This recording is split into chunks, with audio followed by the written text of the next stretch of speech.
Hey everyone, it's fun around. My name is Jordan. This video will be for Thursday's slate of games. We have just 4 games with Thursday night football and everything going on, and we have the cup games on Friday. So a lot of these teams on Friday aren't going to be on a back-to-back, so we just have a few games here. But I do think there are some good opportunities here for these Thursday games. So I'm going to dive into each game. This is an analysis of each game. I'm going to show you some props for these games. A couple of these games, teams are on back-to-back, so I do not have the props out for them yet, but I will put in the pinned comment. I'll continue the analysis later, and I'll put those props in the pinned comment. And then the website's coming along nicely. It's looking pretty cool. So once that's up and running, then I'll just have the additional research on the website. That'll be nice and clean for you guys to read and understand and everything. So let's dive into it. You will see images that come up on the screen on both sides. It's from a data app called Outlier. There will be a link in the description for a 7-day free trial for Outlier. And this first game is going to be the Clippers versus the Magic. Magic are 5.5-point favorites. Clippers will not have Kawhi Leonard or Derrick Jones Jr. Magic still do not have Paolo Banchero.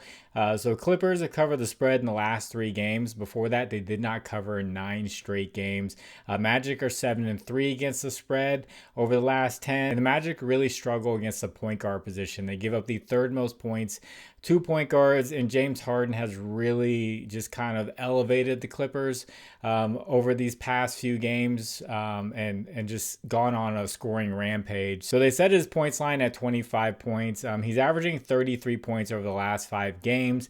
I think this is a really good spot for him. I said the same thing about Steph Curry. I said Steph Curry was up and down all year, but he was playing the Magic, and it's a good spot for him, and he went off. So once again, another guy who has the ability to go off has another chance against a really good matchup. So I like James Harden here. And then someone for the Magic that has a really good matchup is Wendell Carter Jr. The Clippers give up the 3rd most points to the center position, and a first quarter prop. I know some people love the first quarter props. He has hit his first quarter points line in 9 out of 11 games. You could look at his total for the full game line, but yeah, he seems to knock down 2 shots, to start off the game pretty early. So 9 out of the last 11, and he's hitting all 3 with Banchero out. He's been more aggressive, getting more shots up. So like that first quarter prop. And then another beneficiary of the Banchero injury has been Tristan da Silva off the bench. I think he's starting now. He's averaging 17 points per game with Banchero out this year. They set his line at 11.5, which has a 100% hit rate with Paolo Banchero out. So really like where his line is at and his opportunity. So for the spread, this is a tough one. Both these teams are 2 slow-paced teams. They've been that way for the past couple of years that I've done this. But I'm going to lean the Clippers. They're playing a lot better, and James Harden has the pathway to score a bunch of points. I know the Magic are at home, but I think this will be a close game, low-scoring game, and I'll take the points with the Clippers on the spread. This next one's the Sixers versus the Bucks. Sixers are 1.5-point favorites. Sixers will be on a back-to-back, but Joel Embiid and Paul George sat the front end of the back-to-back, so I'm thinking that they potentially might play in this one. Obviously, someone that's been cashing really well, Andre Drummond.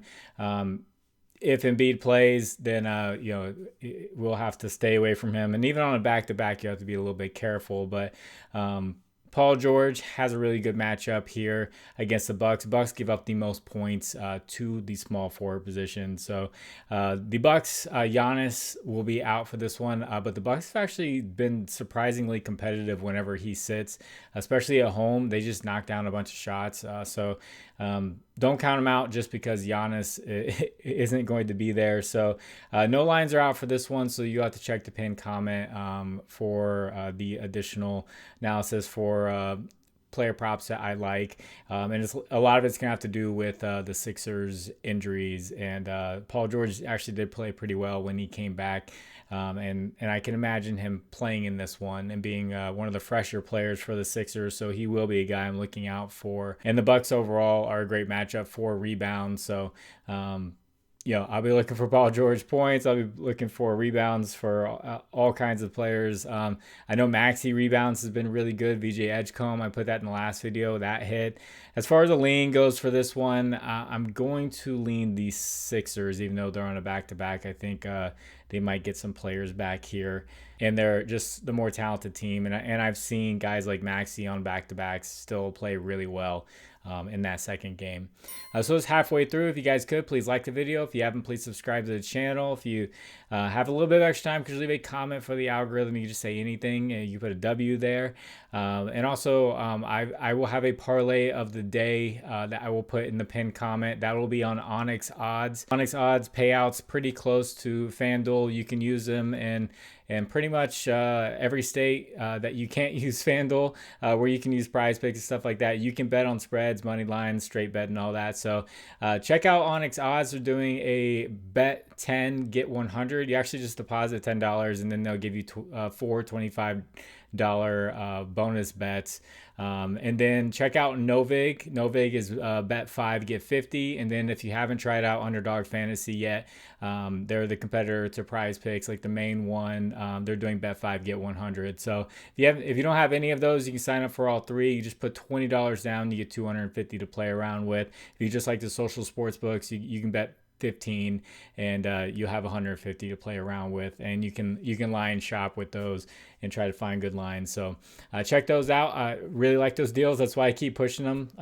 It's better than the 100% matches that a lot of other companies are doing right now. So this next game, I found a lot of props for it. It's the Hawks versus Spurs. Spurs are 1.5 point favorites. Hawks, Porzingis, and Zachary Riche are questionable again. And then for the Spurs, Stephon Castle and Wemby are still listed out. So the Hawks are 7-3 against the spread in the last 10, and the Spurs did cover in their last game with Castle and Wemby not there, but it was against the Memphis Grizzlies, who were down Ja Morant. So some props to look out for. Nickeil Alexander-Walker has surprisingly been one of the best scorers for the Hawks this year, just consistent scorers. So his first quarter prop, he has hit this in 11 out of 13 games this year. So keep an eye out for him. And then Dyson Daniels, his rebounds, assists is near even money, a little bit of plus money actually right now. He's cleared that in 70% of games with Trae Young out this year.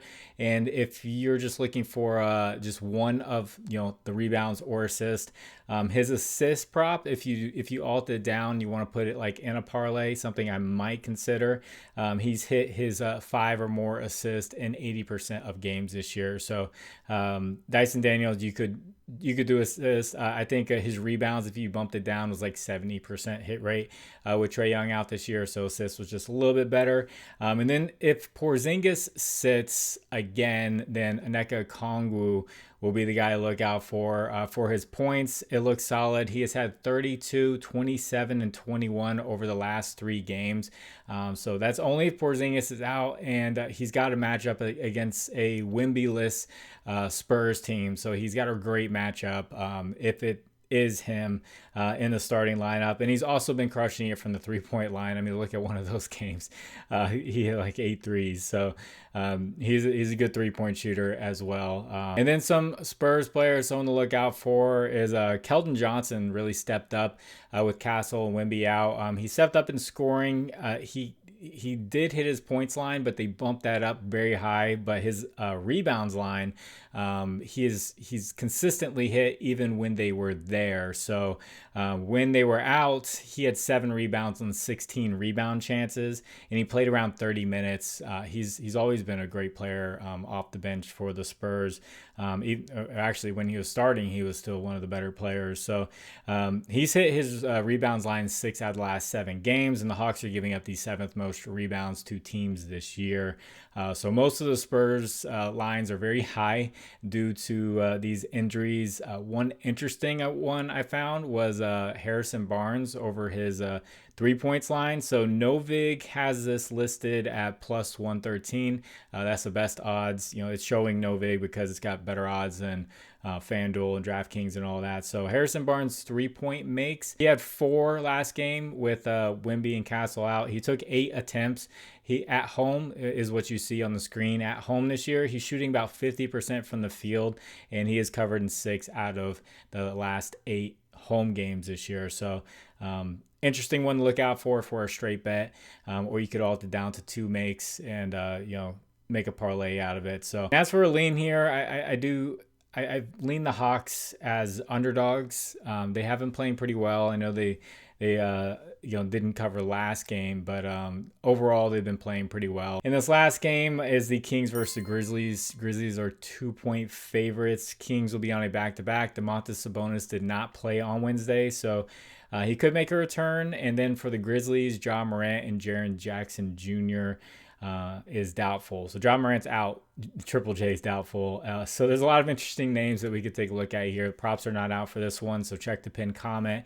If you don't see anything there, just check later in the day, and there most likely will be props in the pinned comment from the 2 games I don't have anything out for yet. So for the Kings, we'll definitely have to see who plays with the back-to-back. If Sabonis returns and stuff like that, if DeRozan, Levine, Schroeder, any of those guys sit for injury management, it could happen. And then for the Grizzlies, Cedric Howard has been consistently scoring well.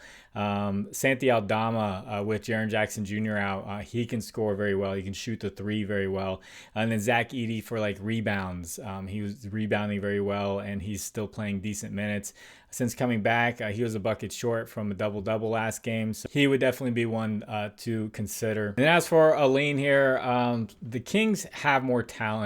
They have the talent, more talented players. It's going to depend on who sits. But let's say they have the same roster that they played with on Wednesday with Levine, DeRozan, and all those guys there. I would lean the Kings on the spread as underdogs, even though they're on a back-to-back. So that is the 4 games. If you guys would like to discuss lines further, I have a Discord. Link is in the description. That is completely free. Not going to charge you for anything. You can talk about football, basketball, all that good stuff. Tennis people, I always shout them out. They have really good picks in the tennis section for their research. And as far as the recap goes, I had my parlay of the day. The first leg has hit with Ben Mathurin, and then the Bulls game was the latest game of the night. So just waiting on Josh Giddey rebounds to see if that one will hit. And on the website, the parlay of the day looks really cool. So can't wait to get that rolled out to you guys. So gonna get this one edited and get it out to you all. God bless you. It's fun around. My name is Jordan. I will catch you on the next one. Bye.